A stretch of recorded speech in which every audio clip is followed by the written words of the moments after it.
Hello, welcome to the Kevin Ports YouTube History channel. This is History 1302-83402 and I am your professor.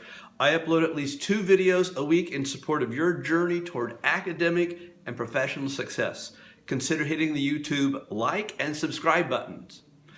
Each week, one of my weekly videos will be a mini lecture, 5 minutes or less, about the assigned lesson from the online textbook.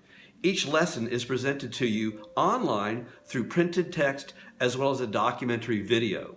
The videos are 30 minutes long. I encourage you to combine both the text and the video in your studies for this class. Doing so will give you a much more robust understanding of the American past and, in turn, a much better understanding of the issues that America faces today. A few comments about the online text. It is very concise. When I was first exposed to it, I have to tell you, I really did not like it. It looked sort of old-fashioned to me in its online presentation, and I thought it simply wasn't lengthy enough to serve as an effective textbook. But over the semesters, I've changed my mind. The online text is indeed very short, much more abbreviated than a traditional textbook. So if you like a short textbook, you have one here. That said, I do find the online text does a good job of addressing the key issues of U.S. history with clarity and concision. I would like to now chat with you about your reading assignment for week 1, which is Unit 5, Lesson 16, titled The Post-War South. Historians like to divide up history into periods, and that's called periodization. Some professors like to end History 1301 classes at the close of the Civil War, and other professors like to include Reconstruction in conjunction with the Civil War in History 1301. Well, where are we starting? We begin with Reconstruction. In Lesson 16, the video addresses Reconstruction. In contrast, the Lesson 16 text addresses the American South following the end of Reconstruction by considering its culture, economy, and politics. And without a doubt, the main goal of post-war Southern politics was to achieve the absolute legal repression of African Americans and crush any ideas about civic or social equality among those who previously had been enslaved. In my short weekly videos about the online lessons, I will focus on what I think is most important within the lesson. In Lesson 16, I believe the important issue is race. As I just mentioned, the Lesson 16 video is about Reconstruction. That word describes the 10-year political effort by Republicans following the Northern victory in the Civil War to reconstruct a divided Union upon a legal platform that established biracial equality among Black and white Americans. The video talks about the 13th, 14th, and 15th Amendments to the United States Constitution, and these are known as the Reconstruction Amendments. Intended as the legal foundation for this new equality, this new birth of freedom, as Abraham Lincoln described it, the intent of the Reconstruction Amendments would not be realized until the American Civil Rights Movement of the 1950s and 60s forced the issue.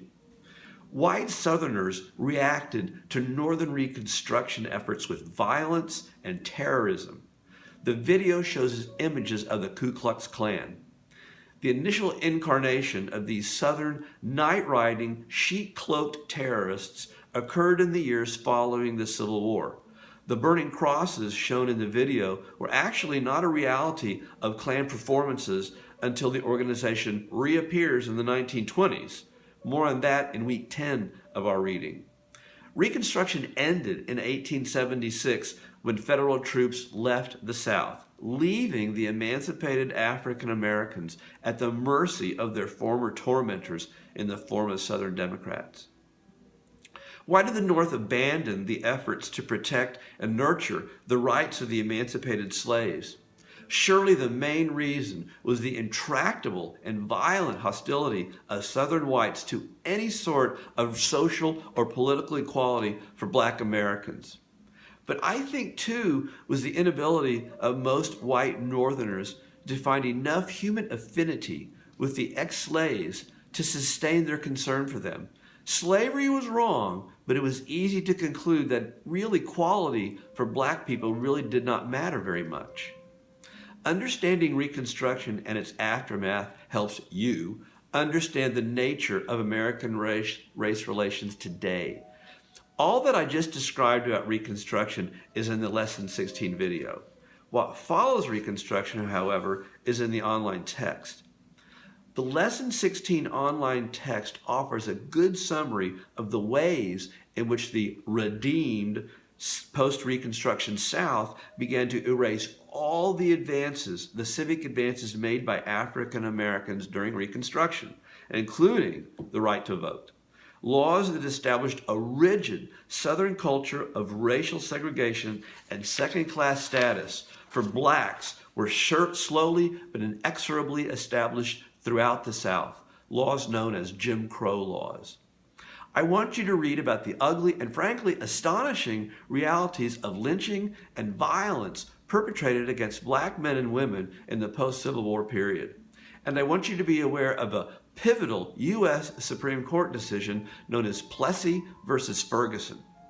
The decision legally sanctified racial segregation throughout the United States for half a century. And I want you to know about two fascinating individual Americans that rose up in defense of African American equality during this period, Ida B. Wells and W.E.B. Du Bois.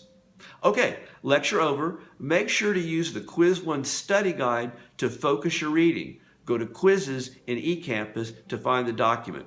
The Quiz 1 study guide identifies terms that will be the focus of the Quiz 1 multiple choice questions. Remember, all the questions and answers in the quizzes will come from the text. Happy reading. Go make history. I'm out of here. Deuces.